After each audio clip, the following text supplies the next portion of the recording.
अस्सलाम वालेकुम फ्रेंड्स। आज बहुत ही इम्पोर्टेंट टॉपिक्स हम डिस्कस करने जा रहे हैं। पहला टॉपिक है डार्क ह्यूमर का। फिर हम ये जानेंगे कि ये जो रोमांटिक पोएट्स गुज़रे हैं इनकी फर्स्ट जनरेशन में कौन आया, सेकंड जनरेशन में कौन आया। तो ये सारे हम आज की वीडियो में हम डिस्कस करेंगे। डार्क ह्यूमर सबसे पहले हम डिस्कस करते हैं। डार्क ह्यूमर ऐसा ह्यूमर होता है, एक ऐसा मज़ा होता है जिसके अंदर टैबू टॉपिक्स को हम डिस्कस करते हैं और इन साथ में कॉमिकल एलिमेंट्स भी मौजूद होते हैं। अब टैबू टॉपिक्स कौन है? टैबू टॉपिक्स वो टॉपिक्स होते हैं जिनके बारे में हम खुलेआम माशरे के अंदर बात नहीं कर सकते। मिसाल के तौर पर एक प्रोस्टिट्यूशन का एक पेशा है। जिस तरीके से प्रोस्टिट्यूशन, अब ये एक ऐसा टॉपिक है जो इतना सेंसिटिव टॉपिक है जिसके बारे में हम खुलेआम सोसाइटी के अंदर डिस्कस नहीं कर सकते।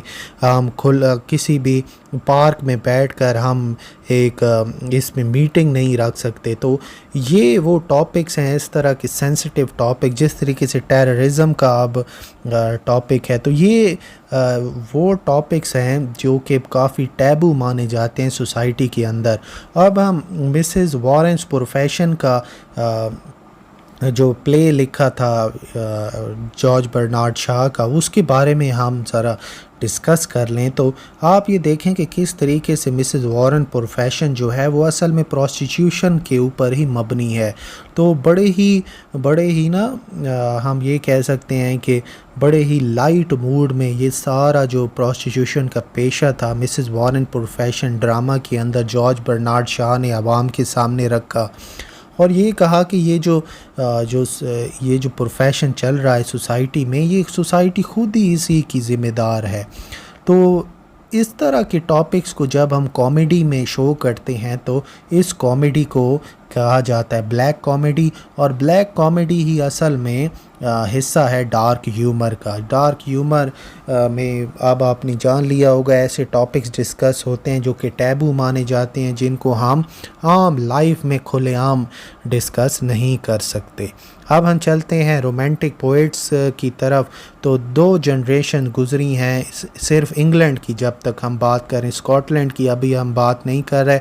स्कॉटलैंड में भी एक जनरेशन गुजरी थी, वो थर्ड जनरेशन मानी जाती है, लेकिन फ़िलहाल हम इंग्लैंड के पोएट्स का ही ज़िक्र करते हैं। तो फर्स्ट जनरेशन के अंदर कॉलरेज, वर्ड्सवर्थ और सौदे जो हैं ये हमारे सामने आते हैं। तो अगर हम इनकी शायरी का ज़िक्र करें तो कॉलरेज जो हैं वो अपनी सुपरनेचुरल शायरी की वजह से मशहूर हैं। The Rime of Ancient Mariner, Kubla Khan और डिजेक्शन एंड ऑड, ये इनकी बड़ी मशहूर नज़में हैं। वर्ड्सवर्थ का ज़िक्र करें तो वर्ड्सवर्थ पूरे दुनिया में पोएट ऑफ नेचर की वजह से मशहूर हैं। इनकी जो मशहूर पोएम है टिंटन एबी, और जो ख़ास तौर पे जो मुझे बहुत ज़्यादा पसंद है रेजोल्यूशन एंड इंडिपेंडेंस और वी आर सेवन, और इस तरह डैफोडिल्स, और बेतहाशा इनकी मशहूर नज़में हैं। और सबसे ज़्यादा सोनेट्स जो हैं 508 सोनेट्स इंग्लिश पोइट्री में वो वर्ड्सवर्थ ने ही लिखे हुए हैं। रॉबर्ट सौदे जो हैं, रॉबर्ट सौदे असल में अपनी एपिक पोएम की वजह से बड़े मशहूर हैं। इस वजह से भी मशहूर हैं क्योंकि 1813 में ये पोएट लॉरिएट बने।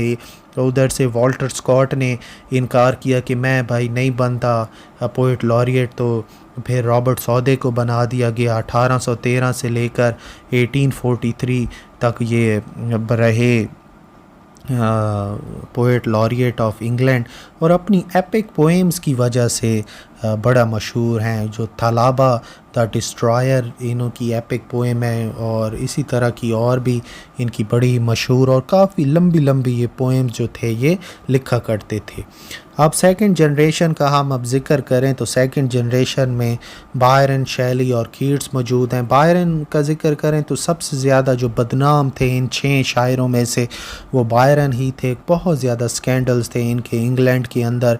बाद में इनको इंग्लैंड छोड़ना भी पड़ा क्योंकि इन्होंने इतना कर्ज़ा लिया हुआ था, इतने स्कैंडल्स थे, ये छोड़ के चले गए, इटली में रहना शुरू कर दिया। बाद में जो बायरन जो हैं अपनी जो मशहूर इनकी जो नज़में हैं अगर हम उनका ज़िक्र करें तो चाइल्ड हेरल्ड है ऊपर, और सबसे ज़्यादा जो मुझे मशहूर इनकी जो पोएम लगती है वो सबसे अच्छी वो है शी वॉक्स इन ब्यूटी। बहुत ही खूबसूरत इनकी पोएम है। शैली जो है, शैली इंग्लैंड में ये पैदा हुए थे, काफ़ी ये भी रेवोल्यूशनरी पोएट हैं।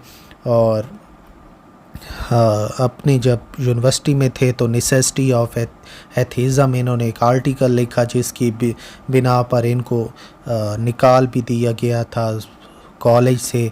बाद में ये विलियम गॉडविन के पास ट्यूशन पढ़ा करते थे। विलियम गॉडविन की जो बेटी थी उनके साथ ये भाग निकले और ये भी जा मिले उधर लॉर्ड बायरन के साथ इटली में। तो ये भी सेकंड जनरेशन का हिस्सा हैं। और जॉन कीट्स सबके पसंदीदा और सबसे मशहूर इंग्लिश पोइट्री के सिर्फ 26 साल में इनकी डेथ हो चुकी थी ट्यूबरक्लोसिस की वजह से। अपने भाई टॉम की ये तीमारदारी किया करते थे। टॉम को ट्यूबरक्लोसिस था, फिर इनको लग गया।